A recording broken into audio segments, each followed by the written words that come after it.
Hello everyone, welcome back to my channel Roohani Safar में। तो कैसे हैं आप सब? कमेंट पे ज़रूर बताइए। मैं जानने के लिए उत्सुक हूँ कि कैसे हैं आप और क्या है आपके हाल चाल। तो ज़रूर बताइएगा और मेरी स्टोरी को लाइक करें, सब्सक्राइब करें मेरे चैनल को। तो चलते हैं हमारी स्टोरी की तरफ। वो आखिरी बहार की एपिसोड 10। Wow, episode 10। ओके, तो पिछले पार्ट में हमने देखा था कि हमारी प्याल जो है वो चली जाती है अपने बॉयफ्रेंड सुशांत के साथ डेट पर, और हमारी आर्या और मीहा जो है वो हंसते रहते हैं कि जो फ़नी मोमेंट क्रिएट हुआ था उन सबके बीच में। और तभी हमारी आर्या जो है वो माहौल को नॉर्मल करते हुए वो बोलती है, हाँ ठीक है, चलो अब हम जाते हैं सोही की फ्लैट पर। और वो दोनों निकल जाती है डोर को लॉक करते हुए।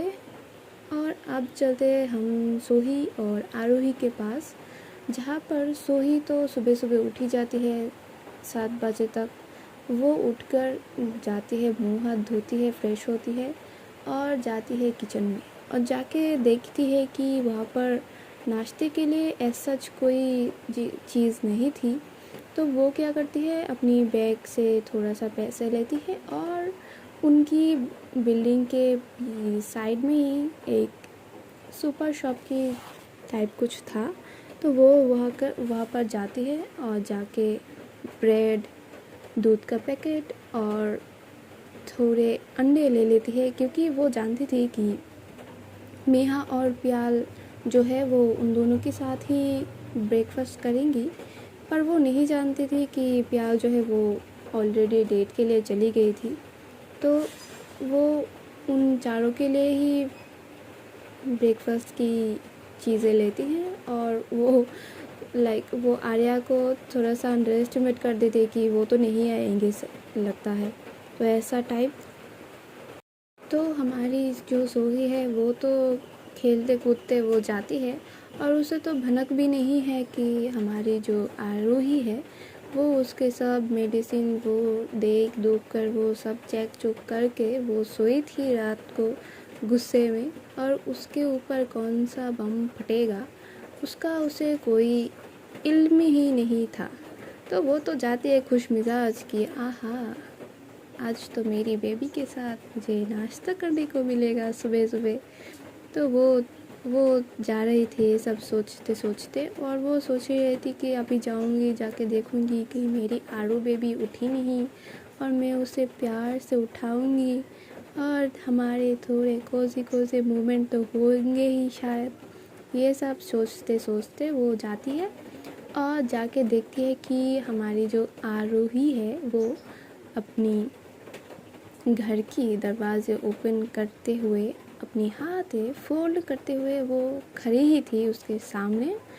तो हमारी जो सोही थी वो पूछती है, बेबी तुम उठ गई और दरवाजे पे क्यों खड़ी हो?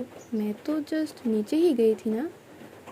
तो इतनी टेंशन की तो कोई बात भी नहीं है, मैं कोई बच्ची भी नहीं हूँ, तो तुम यहाँ पे क्यों खड़े हो?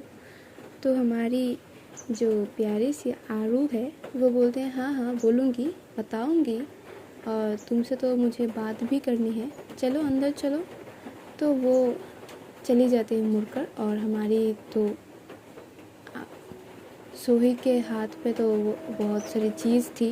वो बोलते अरे दरवाज़ा तो, वो बोलते अच्छा ठीक है। वो अपनी पैर से ही थोड़ा सा लात मारती है कि लग जा भाई, तू भी लग जा। और वो चली जाती है, पर दरवाज़ा खुला था। तो अंदर जाती है, किचन में वो सब चीज़ें रखती है और आती है हमारी आरोही के सामने, सॉरी।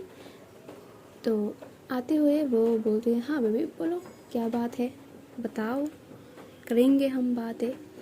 तो हमारी जो आरोही है वो बोलते हैं, हाँ बोलूँगी तो सही, पहले बोलो तुम, जो तुम्हारी बैग में वो जो दवाई की प्लेट है वो दवाई किस चीज़ के है?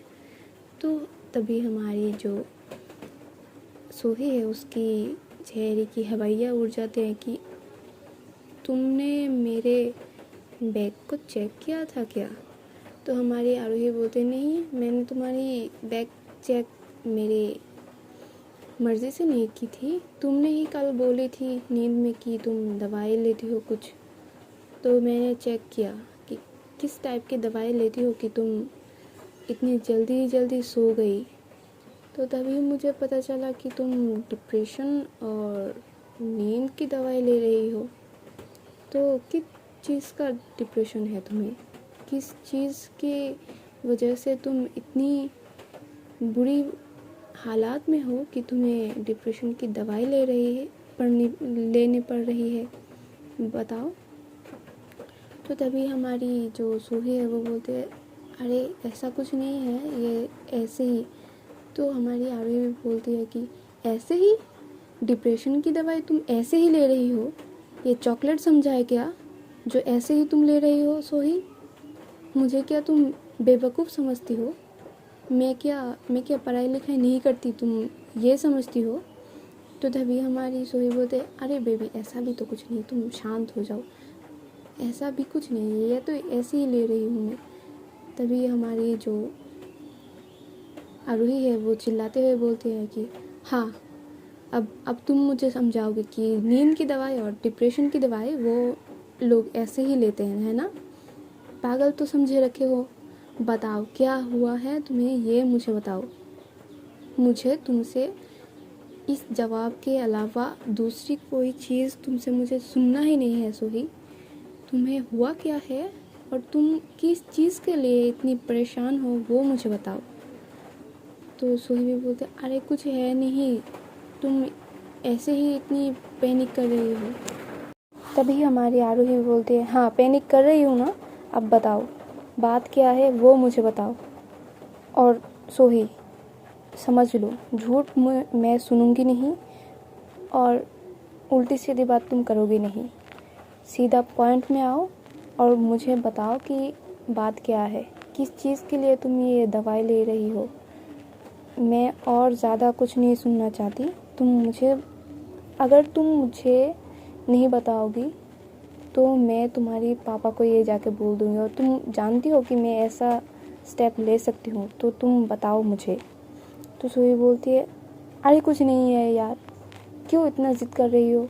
बोला है ना कि कुछ नहीं है। सोही बताओगी कि या नहीं? तभी वो इतना ज़ोर ज़बरदस्ती करती है कि सोही बोल ही देती है कि हाँ लेती हूँ मैं डिप्रेशन की दवाई, नींद की दवाई लेती हूँ, क्योंकि रात रात मुझे नींद नहीं आती, मुझे डर लगता है। और डिप्रेशन में तो हूँ, मॉम के जाने के बाद मैं डिप्रेशन में हूँ। मैं सह नहीं सकती कि मॉम इतनी जल्दी मुझे छोड़ के चली गई, और तभी दी भी मुझे छोड़ के चली गई। तुम समझ सकती हो, तुम नहीं समझोगी, क्योंकि तुम्हारे साथ ये सब नहीं हुआ है। सो आर्या दी। तभी जो सोही है वो भी मुड़ती है और देखती है कि मीहा और आर्या पीछे ही खड़े हैं, और आर्या की आंखों से लगातार पानी गिर रहे थे, लाइक वो रो रही थी।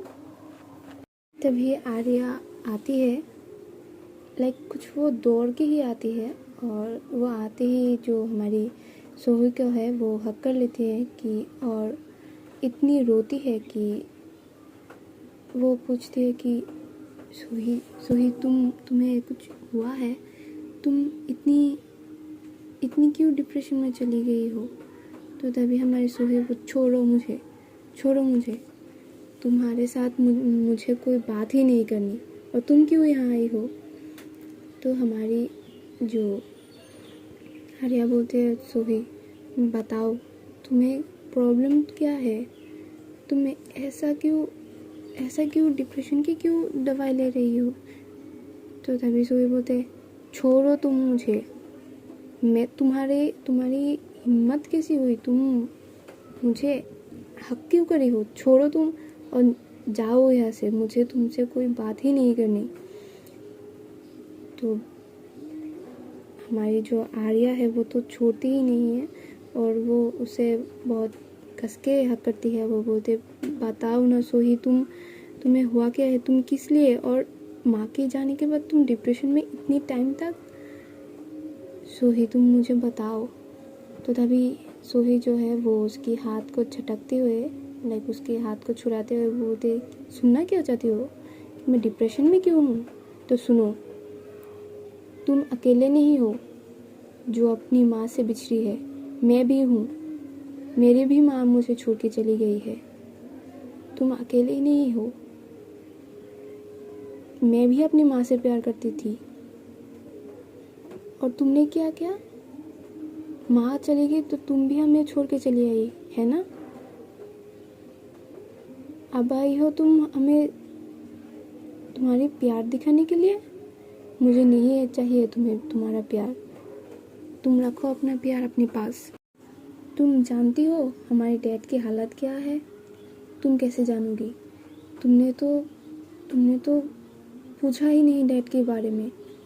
तुम्हें पता है इन सब के बीच में डैड की एक बार क्या हालत हुई थी? वो हॉस्पिटल में एडमिट थे। उनकी बिजनेस तुम जानते हो वो लॉस में चल रहे हैं। तो तुम्हें क्या लगता है कि अकेले तुम ही मॉम से प्यार करती थी? हम भी करते थे, पर ये सब तो तुम नहीं देखी। तुम्हें तो सिर्फ तुम्हारा ही प्यार नज़र आया है ना? और हम सब तो बह ही गए थे तुम्हारे लिए। अब मुझे तुम्हारी ज़रूरत ही नहीं है। तो हमारी आर्या जो वो रोते रोते बोलती है कि मुझे क्या पता था, तुम लोगों ने छुपाया था मुझसे मेरी माँ की डेथ की सच।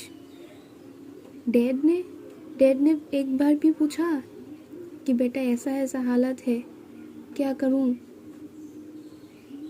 अगर वो बोलते मुझे वक्त पर, मैं अपनी माँ के साथ एक भी दिन तो रह सकती थी ना। उन्होंने मुझे कुछ नहीं बोला। मैं कब जान पाई अपनी माँ के बारे में? उनके गुजरने के बाद।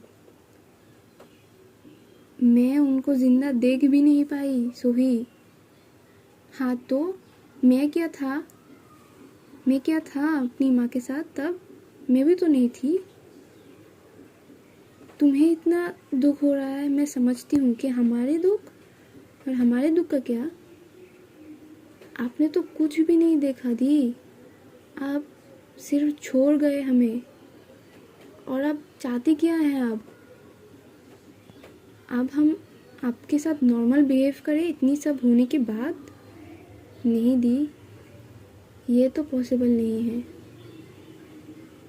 हम जितनी दुख में थे, आप उससे ज़्यादा हमें दुख में छोड़ के गए जब आपने हमको अकेले छोड़ दिया।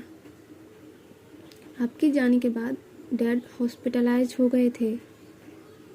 उनकी तकलीफ़, आपको छोड़ जाना, माँ का गुजर जाना, सब कुछ मैं अकेले हैंडल नहीं कर सकती थी दी। मैं रात रात नहीं सोती थी। मुझे लगता था कि मैं कहाँ पर खो रही हूँ। मैं किसी से बात नहीं कर पा रही थी। मेरा दुख मैं किसी से शेयर नहीं कर पा रही थी। तब मैं ऐसा भी दिन गया कि मैं 7-7 दिन तक मैं नहीं सोई। तब जाके मैंने नींद की दवाई की सहारा ली। नींद की दवाई ना लूँ तो मुझे आज भी नींद नहीं आती है दी। आप और क्या सुनना चाहती हैं? आप जानती है आपके घर छोड़ने के बाद मुझे क्या हुआ? मुझे दौरे पड़ते हैं दी। मुझे अकेले रूम में रहना डर लगता है, इसीलिए मैं हॉस्टल में रहती हूँ। क्योंकि हॉस्टल में कभी भी अकेले रूम में रहने ही नहीं देती। घर में मैं डर जाती हूँ। डैड नहीं रहते घर पे कोई नहीं है। मैं इतनी बड़ी घर में मुझे डर लगता है, मुझे घुटन महसूस होती है दी। लेकिन आपको क्या? आपको तो सिर्फ आपके दुख से मतलब है ना? तो रहिए, आप भी अपना दुख में रहिए। किसने बोला है मेरे पास आने को? मैं खुश हूँ दी। अब जाइए, अब अपना काम को ध्यान दीजिए, आपको दुख को ध्यान दीजिए, आपको जो करना है वो कीजिए। मुझे आपकी अब ज़रूरत नहीं है। तभी हमारी जो आर्या है वो रोती रोती फिर से अपनी सोही को पकड़ती है, उसके हाथों से पकड़ती है कि सोही, तुम एक बार तो मुझे फ़ोन तो कर सकती थी, तुम कुछ तो कर सकती, तुम बोल तो सकती थी ना बच्चा, तुम कांटेक्ट भी तो नहीं की ना मुझसे। हाँ, अब आप पीछे मुड़कर देखी थी एक बार जब आप घर छोड़ के जा रही थी, आपसे कांटेक्ट करती कैसे थी, आपने अपने नंबर को चेंज कर दिया, अपनी जो फ़ोन थी आप घर से कुछ नहीं लेकर गई, आपसे कैसे हम कांटेक्ट करते, कितनी ढूंढने की कोशिश की थी आपको दी। ये सब बोलते बोलते जो हमारी सोही है वो इतनी रो रही थी, इतनी रो रही थी कि जिसकी कोई हद नहीं है। वो टूट के बिखर के वो नीचे बैठ जाती है अपनी दी के पैरों के पास और सिसक सिसक के वो रो रही थी, मानो कि उसकी माँ की जो डेथ की टाइम वो जितना नहीं रोई, अब वो इतनी रो रही थी।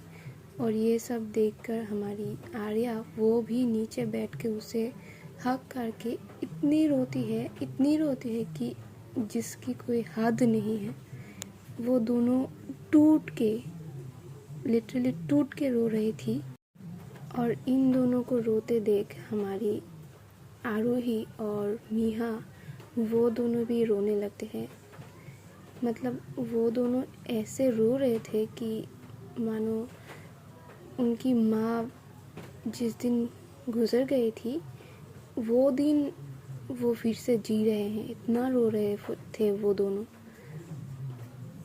उसकी सिसकने की आवाज़ से जो हमारी आर्या के दिल वो फिर से सिसकने लगे, उसके दिल सिसक के रो रही थी, वो नहीं सिसक रही थी। ऐसा माहौल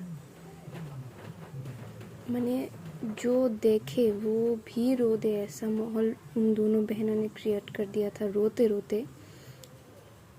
तभी हमारी जो सोही है वो ऐसे ही वो थोड़ा सा वीक है और वो फेंट होने लगती है, उसकी बेहोशी की हालत आ जाती है। वो इतनी रो रही थी, इतनी तकलीफ़ उसे हो रही थी वो दिन को याद करते हुए, और जो उसने स्पेंड की जो तकलीफ़ उसके हो रही थी वो याद करते करते वो हमारी सोही बेहोश होने लगती है। तभी जो हमारी आर्या है वो बोलते, बच्चा बच्चा क्या हो रहा है तुम्हें, तुम बेहोश क्यों हो रही हो।